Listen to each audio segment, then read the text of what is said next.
Okay, we'll continue on with 4.4 energy in reactions.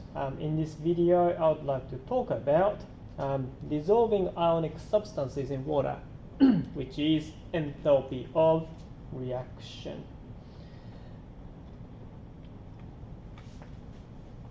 So, in this part, you see the diagram that shows how solute, which is going to be added to solvent, and that will be now going into this way, going into solution.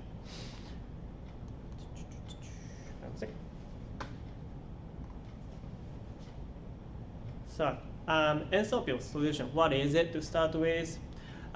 What you can see there is the delta H with solution written on it. There's an arrow showing, so there's a difference from the enthalpy, which was the chemical energy which was stored when it was solute and solvent. So they were separate chemicals, but now they are together. So by combining two things, by making solution, you can get difference in delta H. So heat of the solution or enthalpy of the solution. So that's what the delta H is about. It also shows the dissociation of ionic solute into solvent, and it is expressed in kilojoules per mole. Lattice energy is another word that you should take note of. It's expressed as delta H1 plus delta H2. So delta H1 being how much energy was stored in solute and how it changed when it became separated solutes, as well as solvent. That's in like more dispersed form, I suppose. Now, energy required to pull those ions from the lattice is the lattice energy. Energy required. Okay. Hydration energy, on the other hand, which is H3 that you're seeing here, that is an energy released from the particles which are separated. Remember, those solutes and the solution particles, they gained energy. That was the lattice energy, but they also released energy into the surroundings. Well, could be water. That everything is happening. So hydration energy is energy released into the solution as water molecules surrounding in the ion after ion being dispersed. So it's a bit more stable configuration instead of everything dispersed. Now everything was like in a unorganized manner per se.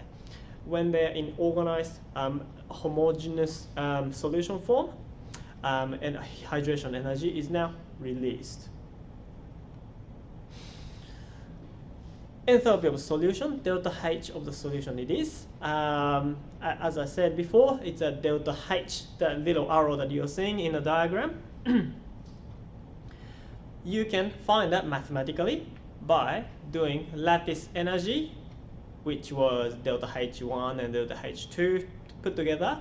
Take hydration energy. So you're taking delta H3 from that side. Lattice energy and hydration energy for NaCl solution. That should say NaCl solid, sorry. So NaCl solid plus aqueous, so dissolving into water, and then separating that into Na plus and Cl minus. You can calculate it as 779 kilojoules per mole. Take 774. So if you take those numbers, then that would be, you should be able to calculate that delta H was the positive direction. You should be able to find that as a positive direction. If you remember, when delta H is positive value, that means what again? Energy was absorbed. So it is a endothermic reaction in this case. So observation-wise, if you're doing this as prac, NaCl dissolving in water, you should see the temperature of water dropping because it's endothermic, it's absorbing heat from the surrounding.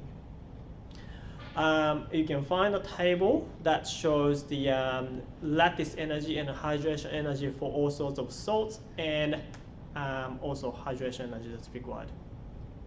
And you can do those questions.